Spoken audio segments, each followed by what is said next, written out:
Welcome to A Celtic State of Mind. I'm John Dykes, and once again I'm joined by Jim Simonetti to speak with Alan Sharp. Welcome to the show, Alan. Hello. It's a pleasure to have you along, and hopefully we can speak to you about your own football journey from a fan back in the day. When would that have been, 1980s? Aye, it would have been. Mid to late 80s. I hate thinking about it like that, aye. Right up to the present day and what you are doing football-wise with your coaching, but also how you have a connection to the Jimmy Johnstone Academy as well.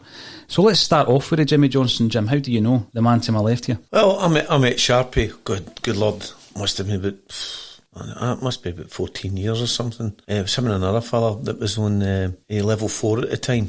And way back, I think that was at out in Dale Park. I'm sure it was, Sharpie. You were with St Mirren at the time, and I actually watched his sessions. And I says, he's no bad. He's no bad. Keep an eye on him. He's a young fella as well, and I liked his approach and whatever. And then Alan was with the SFA doing coach education with Graham. I think Graham Diamond was he the boss at the time? Graham was, aye. Graham was the boss at the time, and we were starting the seniors team up. And I thought right away, there's a guy I'd like to come and work with, and that was Sharpie. Mm-hmm. And for there, I've actually really grown to like him and admire him, and I like how he goes about things, and I've got a lot of time for him as well. And I think what he's done today, even with Park Sports, is fantastic, and I'm quite sure he'll do great things there as well, now that he's at his own club. And I think Sharpie's got a way with him that he will go further with the youth football and what he's thinking regarding kids. He likes them to play the way that I like as well, where he has them playing football, teaches them football, touch on the ball, off the ball, and it's at a young age, it's not necessarily that you lost that game. It's nurturing them and maturing them into the next level of football, and he's done great. I think what I've found interesting over the last few weeks, Alan, is a few names that I probably wasn't aware of who are involved in youth football in Scotland, who have passed through the doors of the Jimmy Johnstone Academy at some stage, and that's where the linkage has been. I find it interesting because I'm concerned and interested in the future of Scottish football, Scottish youth, and obviously I also look at how football can benefit kids and youths in other ways other than just winning games and maybe getting signed up, you know, the whole social aspect of that. And I think the listeners are interested as well, because no matter who you support in Scottish football, this is important. The future of Scottish football, talent, nurturing talent. If we go back to your own youth, Jim's already mentioned St Mirren. You were a St Mirren fan. I grew up, got forced into being a St Mirren fan. Forced in. And we were talking earlier, people then say, no, but who do you really support? I mean, is that the kind of attitude, or is that a tongue-in-cheek thing? I'd like to say it's a tongue-in-cheek thing. I think there is certainly an aspect of that is what people perceive, and we all joke about it. We all joke about, but who do you really support? And honestly, whenever I'm met with that question, I actually sort of call them out and go, no, I do support St Mirren. I grew up a St Mirren fan. Why should I support anybody else? And I think that's always been the way. I mean, we all take it. We all do it. I mean, there are enough people just actually stand up and go, no, I'm a St Mirren fan. No, I'm a St Johnstone fan. I'm a Dundee United fan. And that's the end of it. But a lot of folk will actually cave and go, I actually prefer them, whoever it is. I know a big friend of mine who's a Falkirk diehard, Jim, and but he goes to the Celtic European games. He gets the European package, and he likes the Celtic, and he likes the heritage and the traditions of the club. See, I like how you say that, Paul. There, but It's funny. But it's funny enough because. You say that, and I have done that. I've went to see big European games at Ibrox and at Parkhead, and one of the funniest things is I went with my mate, and I forget what game it was. It was a big game, I've rocked up to Parkhead wearing a night tracksuit, blue, white and red. And I turned up and he went, "What are you doing?" And I went, "What are you talking about?" He said, "You're going to Parkhead?" I went, "Aye." He went, "You can't wear that." And to me, it was nothing. It was like, I'm just going to watch a game of football. So, I mean, I just sat and I just remember sniggering to myself the full game because he was sitting livid that I'd worn this. And even on the way out, he's like, "I can't believe you wore that trackie." I'm actually livid thinking about it here. You know, to be honest, Sharpie. I know, but again, so my mindset is, I'm just watching a game of football. That's it. I know, it's no as bad as Mick Hucknall going into Baird's bar wearing a Man United jersey, Jim. Well, this is true. Before a simpler head gig at the bar. Yes, young man, can I ask you, what tap's that, Man United? I get your Celtic. It's only Celtic taps like that. Paul, let's not go there. I know. I mean, it's funny, you know, I'm trying to think, even down south, do down south pubs say no football colours when you go into pubs? Who knows? I don't know if that is. Now I'm thinking about that sort of topic. When you go down south to bars, is there the big sign up and they're saying no club colours? Interesting. I've never seen it I've personally. never seen it. No, I've never seen it. Here it's a regular thing. You actually, when you see a pub without it, you think, "Oh, very nice." Aye. We were getting told a story from a good friend of Jim's earlier on this week, John Gilmore, who spoke about a place in Jersey where there's two different entrances. There's the Celtic entrance and the Rangers entrance to a pub. He says, but once you get in, it's the same bar. Aye. But it's, you know, there's that separation. So growing up, I'm thinking back as a Celtic fan, St Mirren 1980s, really, really decent outfit. We think about Love Street 86. But of course, they won the Scottish Cup in 87. Were you getting interested in football in that time, or were you a wee bit young? I was still young, so I wasn't going to the games. My brother, John, he was a football fan in the family, so I had two older brothers and a younger sister, so it was John that was a St Mirren fan. He was right into it, he was going to the games, he was playing, so as a younger brother I was tagging along, playing with him, and I just learning about the game, just loving playing pretty much, and he was going to the game, and then eventually I sort of tagged along in his coattails. My mum and dad were never football fans. They pushed us, they encouraged it. They would take us along to the games, they would drop us off in Paisley and we'd go to the games. It's so important though, because we speak to so many people, Jim, about how the football is at the centre of family life. You're growing up and it's a big thing. It's actually a period of time during a weekend where the family can actually spend it together and go to the games. It's so important.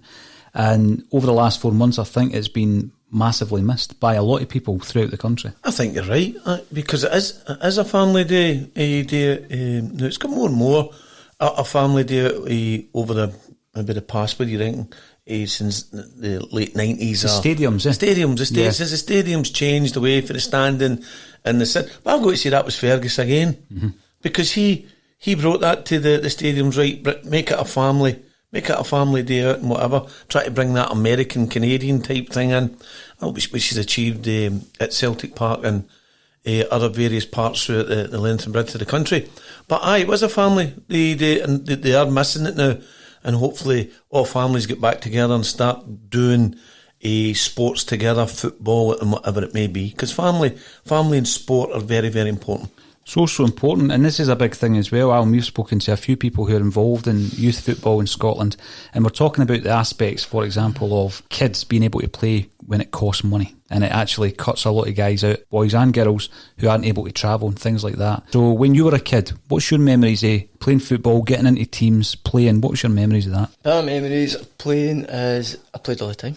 I literally played all the time. It was I was at school before the bell playing. That sounds so cliche because we say it over and over and you hear people saying it, but I was at school before the bell rang playing with my pals.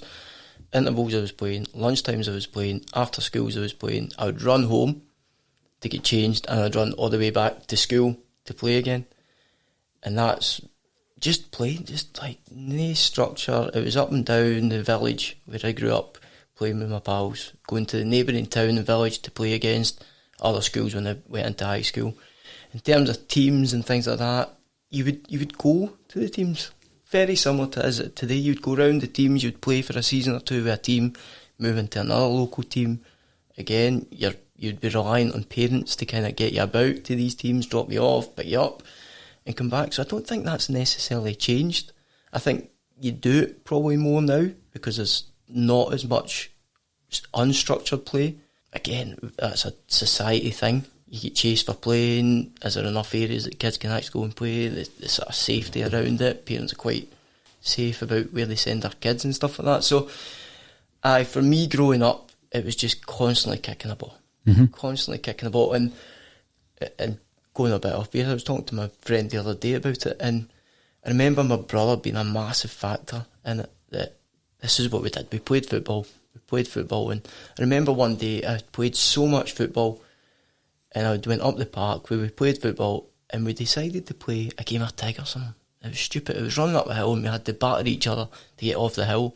I remember my brother turning up at the top end of the park with his ball and his pals, and looking over and suspiciously, and kind of give me a look at, what are you doing?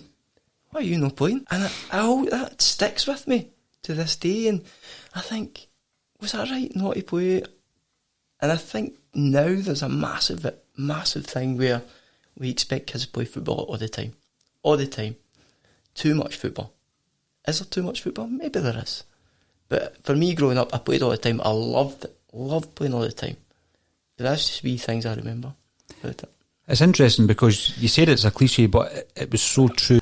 When you're talking about playing, Graham Diamond spoke about the 10,000 touches rule. And Jim, you know that Tommy Burns believed in that as well, didn't he? Absolutely. And so too did Tommy Carruthers, a world renowned martial artist.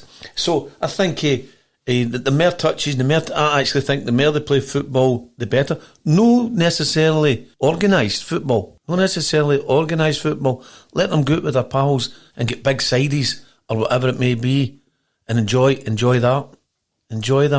So no necessarily with me, Sharpie, organised training sessions, whatever. Away is going, just pick the teams and do a 10-21 or do whatever he's do these days. And that's it. Go and play, just play that way. Without a doubt. I mean, my folks still live in the wee village in Fife where I was growing up, and I remember going to visit them one day and just take a swing by the old park, Jim. Reminisce with a wee boy. Right. And a ball. And we were the only ones in the park. And it was a broad day on a Sunday. And I remember thinking back, you would have had at least an 11-a-side game on a Sunday afternoon. Did Easy. Did that the other day. Went through the park with my dad, actually, not a soul in the park kicking the ball. Lovely big grass park, not a soul kicking it. And there would have been, when I was growing up, there would have been 2 or 3 games going on, or the one big side with all ages and abilities taking part, getting bloated up and down the park. That's the magic word there that you've just said as well, Sharpie. All ages playing, didn't matter. Right, wee man, you're in this team, you're in that team, you're in that team, and you're in this team. That was brilliant. It was brilliant. I mean, not even for the sort of football aspect, but I mean, growing up in a wee village, there was a wee village just outside Johnston. You grew up and you played with your big brother, but you also played with your big brother's mates, who ultimately looked out for you when you went to the big school in Johnston. So if you were walking about, they would give you that nod, or you alright? Aye, brilliant. Alright, I'm doing okay. And there was that social aspect to it as well. I think that's probably a thing that's missing now, because kids are grouped together with that age group, and you're not segregated, but you're in that hole. You're playing with your pals at your age, so you don't get that interaction with the older age groups, or the few older age groups to a certain extent, where you did when we were growing up. I hate that, when we were growing up, but when we grew up, we did. You were playing with kids 5, 6, 7 years older than you. You never. That's how you learn. That's how you learn. You knew either you could dig it with them, or I'll stay away from them for a wee bit. And you know what's good as well? Well, you know this, Sharpie, anyway. We've been involved with Jimmy Johnson Academy. We love the younger ones going in playing with the older ones. Go in, just mix them in. Maybe it's not looked upon as being great to do that, but we like the wee ones going in, learning, and the wee ones love it, and they gun in they try to hit a wee bit harder, and they work that wee bit harder. And it's brilliant to watch. I love it. We spoke about it just last week, Jim, whereby it can be sometimes difficult. There's restrictions for getting a young kid to maybe play in the older age group for a week or two, just to aid their development. That's right. Well, Sharpie was part of the programme here when the 9v9s kicked in. So we had the programme that the as I said, there was about up to, I don't know, 1,500 kids here, Sharpie, over a 10, 12-week period. So Sharpie's club was part of that, the 9v9 transition from 7s going into 11s.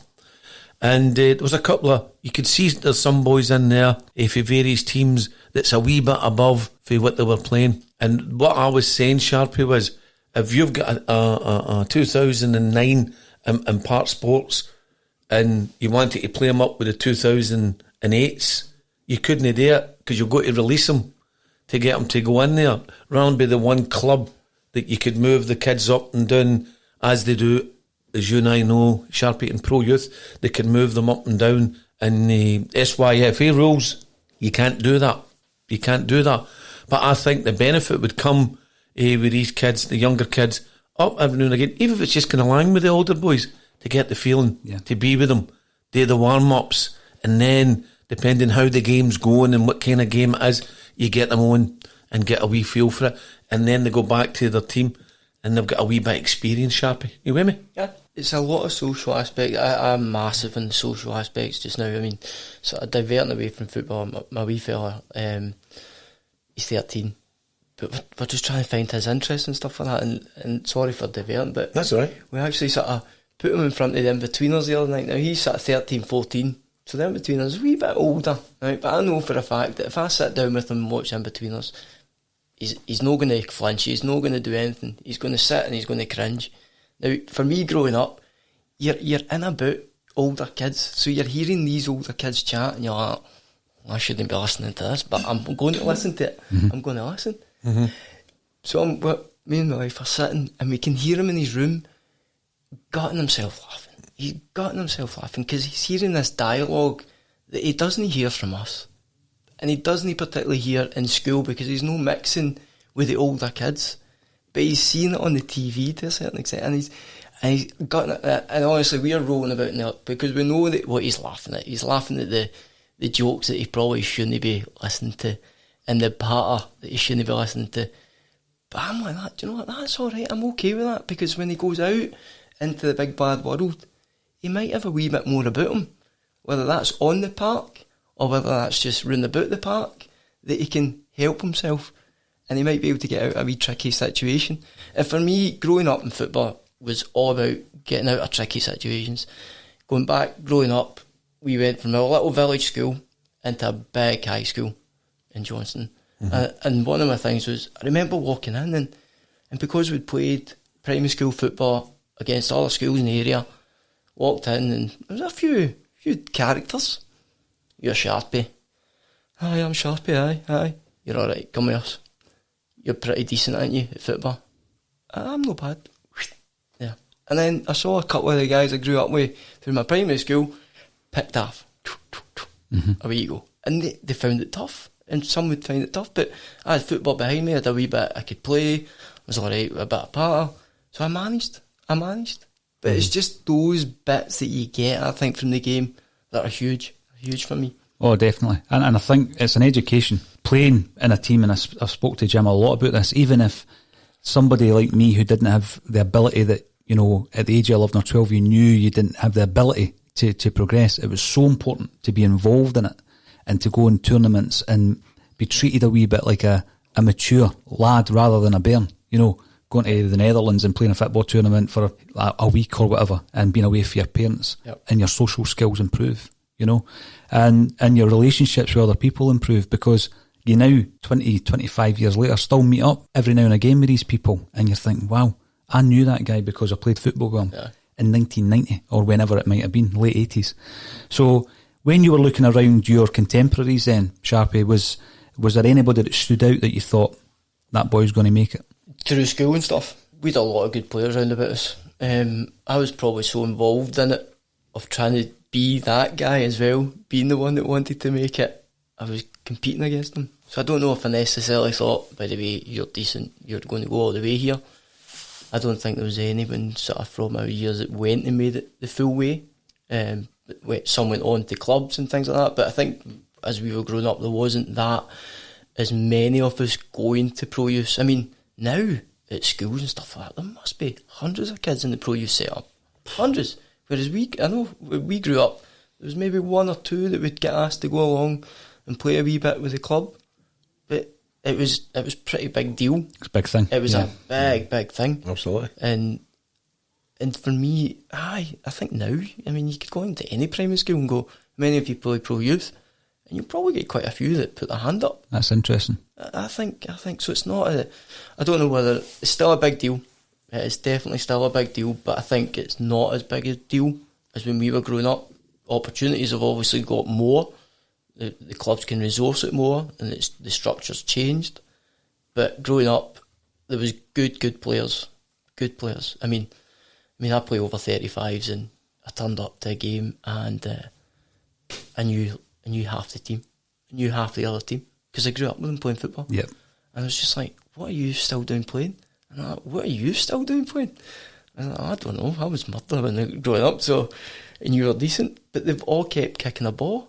All good players as well. Which is important. Which is important. Which is hugely important. Again, just because I love playing the game, gets them out of the house for a good couple of hours away from the family and the kids as well, but it's their time.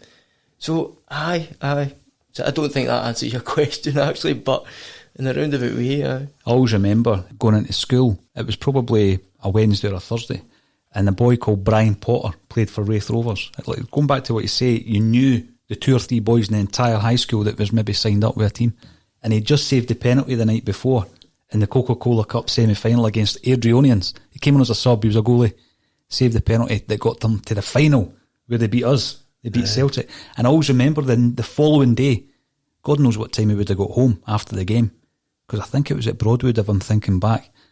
So he's coming to school the next day and he's got the Wraith Rovers bag, school bag, Wraith Rovers school bag, and the crowd around him all talking, because he's in every newspaper in Britain. That's brilliant, the following day. I think he was 15 or 16.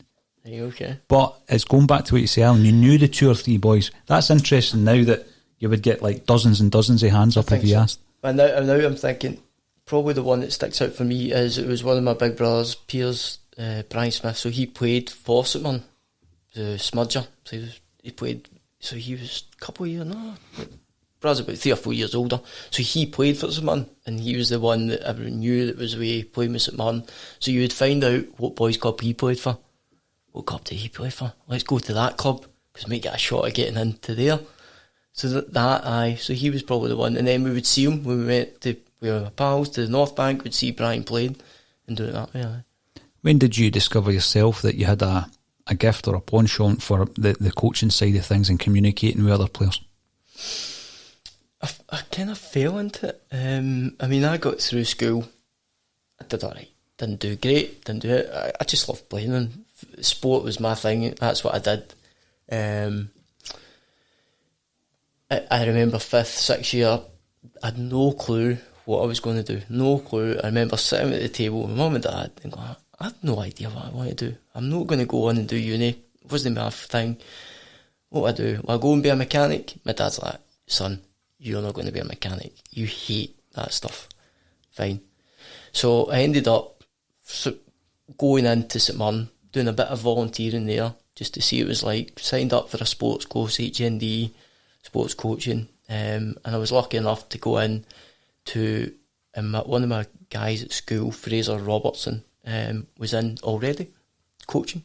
So I get put in with Fraser to shadow him, and we shadowed, and then a couple other guys, David Sheldon, a couple other guys that I went to school with were in at the same time, and we sort of formed this group. We were friends at school anyway, but we formed this group, and we started coaching and going through the coaching, and Davy Longwell was there at the time as a community coach, started sort of mentoring us, and from there it just kind of grew and grew and grew. It was like an apprenticeship. It was like an apprenticeship, and I keep going back to that with a lot of folk. Like, no, I've definitely done an apprenticeship. I've done all the hours without getting paid a penny, which I loved. You couldn't keep me away from the place. I was in Love Street. I was in there sitting out with them all, getting sent for rolls and sausages by the gaffer. Son, on you go and get that. I was away getting them, bringing it back. It was a proper apprenticeship, and I fondly remember it, and will never forget those times doing all those hours. But it's just grown from there, and I've just met the best people that have shaped the way that I coach as well. See, when you do think back to your youth, and I've mentioned this a few times, 11v11, full-size pitch, full-size goals, and you compare it to where we are now and the way that it's set up, what's the pros and cons for you? I like the small-sided games, I must admit. I prefer playing the small-sided games. The 11-a-side game's great, but for young kids, I think the small-sided games is definitely the way ahead.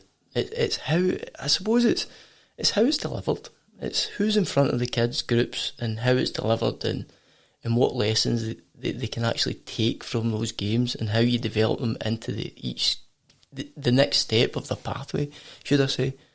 I mean, it's a hard thing to do. Playing a full-size game of 11s in the proper way is a hard thing. Not anybody can go and do it. For me, I was a fantastic player up till 7-a-side. Put me in an 11-a-side pitch, I was done. I was gone. I was a totally wee guy. I was lost in the game. So I never made next steps or improved that greatly. It's only probably now that I've actually learned to play 11-a-side and can handle myself in the 11-a-side game. So pros and cons of it, I love the small-sided games. That's what we do when we coach at our club. And what we do at the 11-a-side, the small-side games really helps now the move into the 11-a-side game, which it should be about, and it's what it was designed to do. It was designed to help players in the steps towards the 11-a-side game so that they can enjoy the game more, rather than going, right, you're in, 11-a-side, go. That doesn't happen. And I try and relate it back to when you're at school. You don't go full Pythagoras theory with a kid. You do baby steps and you build and build and build until they're comfortable in that surrounding and they can do that work. Same with football. And I think a lot of folk underplay football. It's a game, go play. Actually, if you break it down, you've got to do it the right way for them to enjoy it as well. You just chuck them in. They're not going to enjoy the game. And that's when you find that they'll walk away from the game. Especially now when they've got so many other options. They'll walk away, find something else to pick it up and go for it. See, again, through discussions with people who are involved, we find out wee pet hates, and Jim and I were having a laugh about, initials on training tops, and we actually had that with Tommy Carruthers as well, because he refused to have instructor on a t-shirt or whatever, travelling the world to train martial arts. The other one that comes loud and clear is parents on the sidelines shouting and barking. What's your pet hates? What things do we need to eradicate? Parents on the sideline is a toughie. It's a toughie, because they want to go and watch their kids. They want to go and support their kids. But it's so counterproductive a lot of the time. Majority of the time it's so counterproductive to what they're doing. If you're coaching, you've got to be able to teach the kids. You've got to be able to, without a group of 50 strong parents at the side screaming and bawling, or just not even screaming and bawling, just communicating onto the pitch, is very, very difficult. I mean, I know I try and have a quiet sideline where possible. It's not always possible, but we try and encourage a quiet sideline, and we try and educate our parents about it as well, at the right times to speak and the right times to cheer and the right times to maybe have a go at certain players or their own kids or whatever. But we try and do this education with it. Again, I always link it back to school, and if we've got issues at the side, I said, well, would you stand in a classroom and shout at your kid doing the English lesson, the maths lessons?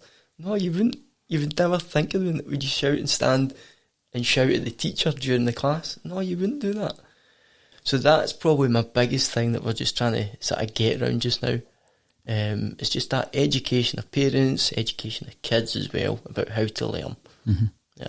Another big thing that's come through loud and clear, and depending on where you live, I guess, is facilities. And I had done an interview once with Jock Brown, who spoke about how Craig Brown, who quite a few of our guests recently worked with Craig and thought he was an excellent coach with some brilliant ideas, wanted all-weather pitches times 50 all around Scotland. And instead, the SFA spent all the money on Hampden Park and offices and all this kind of stuff. And 20-odd years later, we're still not qualified. How big an issue is facilities? Facilities is a massive issue. It's massive. And we spoke a wee bit earlier off mic about sort of public parks not being up to scratch and getting access to these facilities. I think there's still a lot of work to be done. I think with the facilities that we've got, I mean, we could moan about it. We've not got them. So what do we do with the facilities we've got?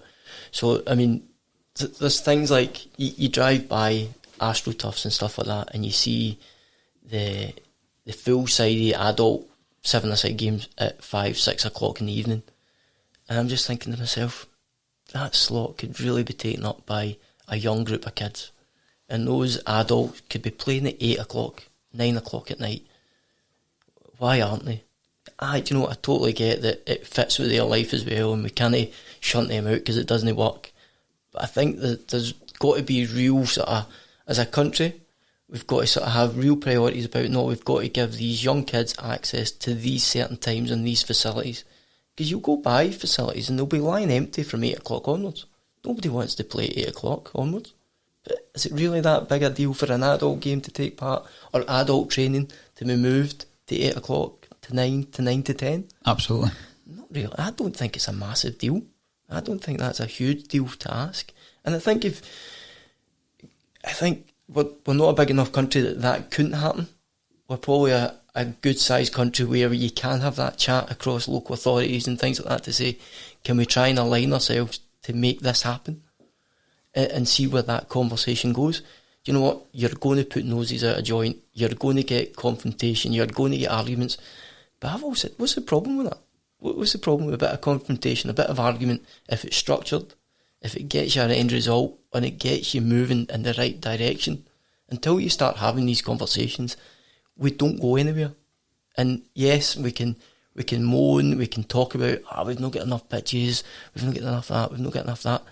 But we've got to utilise what we do have before we can turn around and go, we need more. Until we do that, I don't think we'll be able to get more, because money's tight. Money is tight. Just bring you in on that, Jim, talking about facilities and utilising what is there. I mean, that's clearly what the Jimmy Johnson are trying to do here at Cathkin Park. That's what that's our ultimate goal that here at Cathkin Park. But what we've been doing is, again, I don't want to sound as if I'm repeating myself, but we've been facilitating many teams here, many teams getting them along, especially that the 9v9 transition part, Sharpie. Had them all along here because there wasn't enough facilities, as Sharpie was saying. So what happened was the SFA via UEFA brought in the transition from 7v7s to 9v9s for the progression to 11v11s, with the ruling that it was 18-yard box to 18-yard box. Impossible, because we've not got enough parks.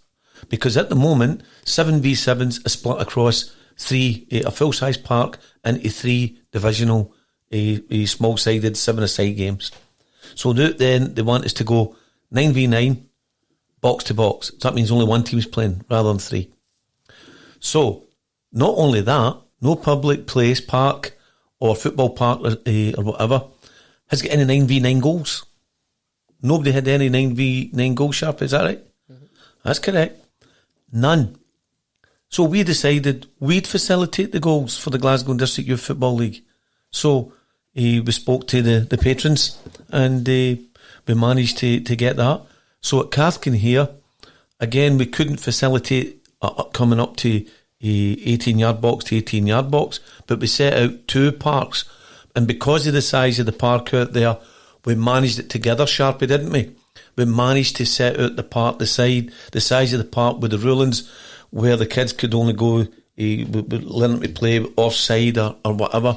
And guys like Sharpie and other guys that we know let the games flow, let the kids understand the game, and the young referees. But other coaches and parents weren't really given it the time to learn and to adjust to that part of the game.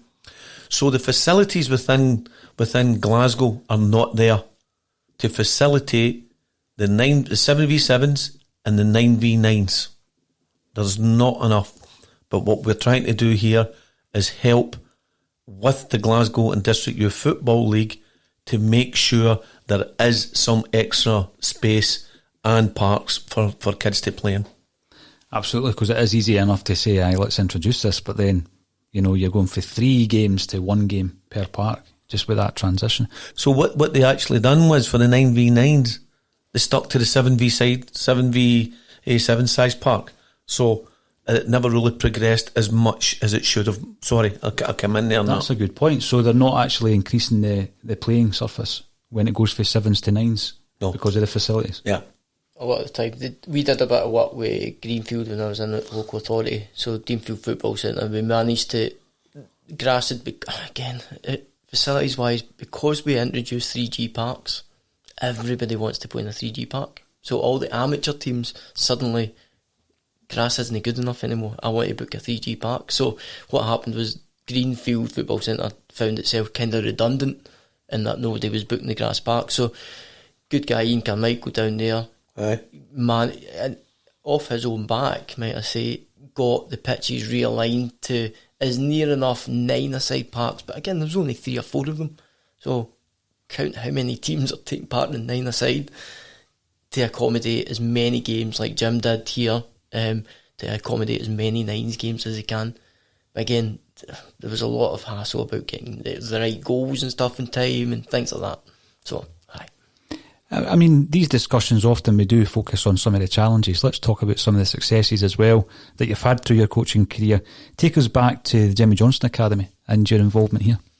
So we came in as the ramshackle, the amateur team of Jimmy Johnstone Academy. We'd played as a group of players just wanting to carry on and play.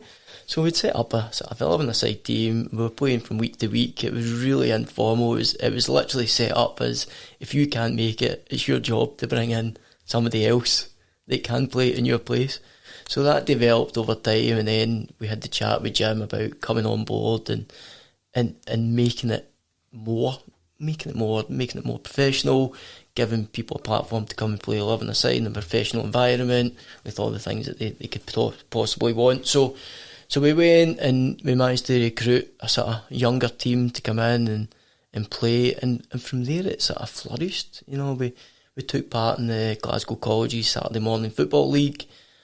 It took us a season sort of to establish ourselves, and from there we started to win cups, we started to win leagues, and it was magnificent. I mean, it was a massive learning opportunity for myself and Kenny McComish, who I work with today, as just managing a group of players. Now, a lot of the players that played in there were not only our peers, but were bosses. So Graham Diamond would play in the team, there was Raymond Fallon, there was Simon Fallon that played, who had high profile roles at big clubs and good jobs, and to be honest, they sat there and took it. Whatever we told them, they did it. And it was good to tell them. It was good. It was nice sometimes. It was nice, but they would help us along the way. And like I said, we had a group of young guys come in and take part, and we started getting attention and folk coming to us and wanting to take part in it. So it was a brilliant time. It really was a brilliant time, and we did that for how many seasons was it, Jim? 4 or 5 seasons. It was just incredible. It really was. It was brilliant. The trophies and nobody will get this. The trophies were lovely. Seriously, the cups and the leagues were lovely to win, but the biggest thing was that it was just such a good group of people to work with. The guys that we had in wanted to be there. We had groups of 20 training. Brilliant. Groups of 20 training, knowing fine well that they weren't necessarily going to play at the weekend. They were just thrilled to be about. Decent training, decent patter, and that for me will stick. The cups and stuff like that, brilliant. How important is it as well for mental wellness, you know, at that age? Huge. I don't know if you can put a value on it. Anytime I'm in that situation, everything lifts. And I've tried to explain this so many times to my wife about it. It's because I'm fortunate to work in the game, and my hobby is the game, and trying to talk to my wife about they're two different things is quite difficult. She totally understands it now. So when I was coming in from work, football, I was then going out to football, and this caused chaos, and I'm sure it causes chaos in many a household. What do you mean you're away out to play football? So we had to sit down and have that chat. I need this. I need to go and do this. Work's one thing, but I need to go and do this bit for my sake, for my health. And I'm sure it's the same in a lot of households across Scotland. Do you know what I liked about it, Sharpie? That you went in there and you've got guys who had pro licences, UEFA A licences, B licences, guys that didn't have any licence. Some guy didn't even have driving licences, but they were all sitting there, and I loved it. Right? It was absolutely brilliant. And it was great. We actually won everything, didn't we? We won everything. You know, and it was brilliant. And the notable players that Sharpie was instrumental in as well. Very much so. Well, there's a few of them went on to professional football. Sharpie, you can talk about that as well. Smart was probably the one, wasn't he? Smart, aye. Smart. He came back from college from America. Came back to us. We got him back playing. He'd done a bit of stuff with me before, so we got him back involved playing. He came back and he's like, I'm a left back. So he immediately get told he was never going to be a left back in all his days.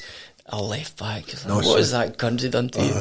So he came back and we got him on, and this was Saturday morning football, you know, and it's whatever level you want to call it, it's Saturday morning football. But he went on and he played every week with us. They are training all the time, twice a week, whatever it was. And then the boy's done great. He's managed to go and play the senior game, still involved in the senior game, and it's magic. Great lad. It's so good to watch him doing that. We also got Paul Slane involved. So Paul would he was away from the game, and I remember me and Kenny sort of driving through Anderston and sort of pulling up and seeing Paul kick the ball about against the garage door with his pals. That screeched on the brake. Paul, over you come, fancy coming up for a game. And he came, trained with the boys, just loved it. And I remember it's one of the best stories is that we were down Paisley Racecourse. We'd won the league, but we were chasing 100 goals for the season. So Paul eventually scores this goal down at the Paisley Racecourse, pouring wet day. It was as if we'd won the European Cup. Everybody went crazy. Paul went crazy. The whole team went crazy. Grown adults sliding through big water puddles in the middle of Paisley Racecourse. Full white strip my yard, so I don't know whether those stains ever came out. All white. All white. Be replaced. All white. All white strips. All white. So it's these little memories that just stick forever. You know, it would just stick forever for me in the game. Did you see a bit of the Slaney that our listeners will now know from his podcast antics? No. He's Paul. I know Paul in probably a different light to what everyone else sees him. He's brilliant. He's brilliant. He's quite quiet and reserved. Like, you wouldn't know he was there in a changing room. Mm-hmm. Just sits, takes it in. But then he comes in the park, and like I said, he scored that 100th goal. Saturday morning football, amateur football, is as if we'd scored the winning goal in the European Cup or something like that. But I think that's not just from an individual. I think that's from a group that you surround yourself with, that you get a buzz off and you feel comfortable that you can be who you are. You can be who you are. See, you're talking about getting a lift. You were speaking to your wife about that, and the emotions and the chemicals that, you know, return to your system when something like that happens, and you can't buy it.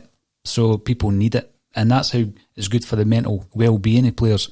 Even if they're never going to make it as a footballer in their late age, keep it up. Keep up the fitness, keep up the mental health. I would also like to speak to you about Park Sports Project, which you are now obviously focusing on. Talk to us about that, how you set it up and how successful that's been. So in my professional career, when I was doing my football development job, one of my roles was to help support grassroots football. So I immediately started thinking, right, how can I advise these guys if I don't know what the barriers are myself? So I was too far removed from it to actually turn around to other grassroots. So I'm going to go, like, do this, this and this, and you'll be fine. So what I did is I took an opportunity. My niece and nephew were going through primary school at Hillhead. There wasn't much in the area for football for them. So we took the opportunity along with my brother to sort of set up a little club to get them playing sort of weekly football, and that was going to be it. Just so that I could kind of go through the process of what other guys would need to do, affiliate, insurances, first aid, and how many barriers actually are in place, or if there are any barriers for that matter, to get kids playing. So it started, we got them up and running, small group of sort of 12, and it just grew. It just started to grow. So after a few weeks, the little brothers and sisters wanted to get involved. more parents wanted to sort of know what was going on, and then it grew and grew and grew. So that was back in 2014. So we're now here, and we've probably got around about 450 kids, youths, adults, women playing weekly football now with us. So that's kind of how it's kind of snowballed. The guys that I've got round about me to do the coaching and stuff like that are just incredible. They're not necessarily football people, but they just care. They just care about providing the right opportunities for the people at the club and developing them in the right way, on and off the park, may I say. So that's where we're kind of at just now. That's a very short snippet of what we do. It's incredibly successful when you look at the numbers as well, though. Again, when I'm talking to anybody who has an insight into Scottish youth football, I would like to ask the question, how healthy are we? Can you see a bright future for Scottish football? I can, yeah. I think we're the world's best at beating ourselves down. We really are. One thing that I wanted to do at the club was just to make people love the game. And again, it just sounds so sort of, that's an off the cuff guy, everybody says that, but I want them to actually love the game, and not for playing it, but just actually going to games as well.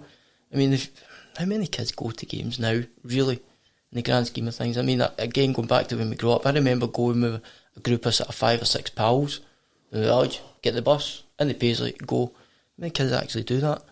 We've got a wee group at our 2007s that go along to Partick Thistle games.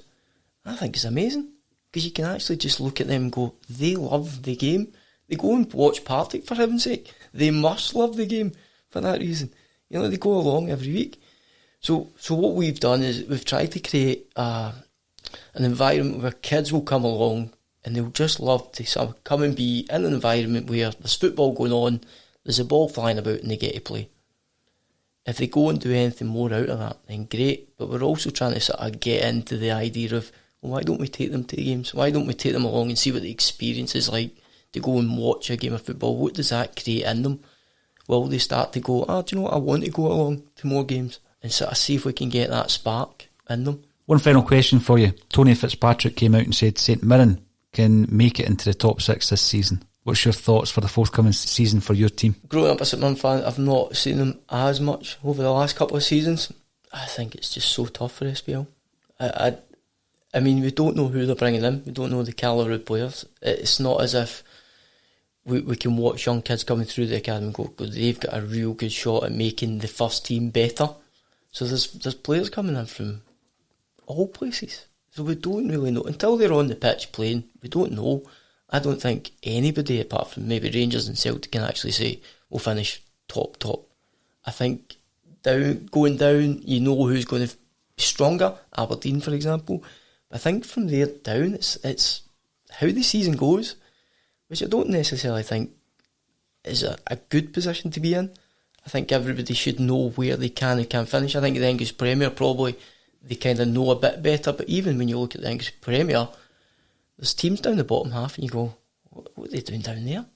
But I don't know if that's symptomatic of just bringing players in from left, right and centre and hoping, as opposed to being a real vision about in X number of years' time, we're going to have enough youth players coming through that we'll finish in this position in the table. I don't know if that makes sense. In my head, it makes sense. Yeah. But I just think it's a sort of stramash. No, I think it does make sense, because it's hard to know. Mm-hmm. And it's hard to know where the managerial merry-go-round. I think that's the biggest issue with the English clubs. You know, the change in management, next thing you know, they're in the bottom half of the table. So am I right thinking? So St Johnstone will be interesting, I think. So Tommy, that was in St Johnstone, was it a Tommy influence that kept them where they are because he knew what he had to do to keep them in the division? It'll be interesting, I think, Callum Davis taking over and his spin on it, what happens there. That's a great point. You've just got to look at Inverness and how they performed under Big Yogi, and what's happened since he's left. Mm-hmm. Again, I'm a huge believer of who's in charge can stable a ship or get you going in the right direction. When you start tinkering about with too many things, I think that's when it comes to stramash. And that's what I look at the SPL as. It's stramash. It's like there's so many changes going on. How can anybody actually go, right, we're going to finish them? How can you gauge it? How can you gauge it? Well, Alan, it's been a real insight you've given us into Scottish football at the grassroots level, so thank you very much for sharing that with us. And all that's left for Jim and I to say is thank you for joining us on A Celtic State of Mind. Thank you very much.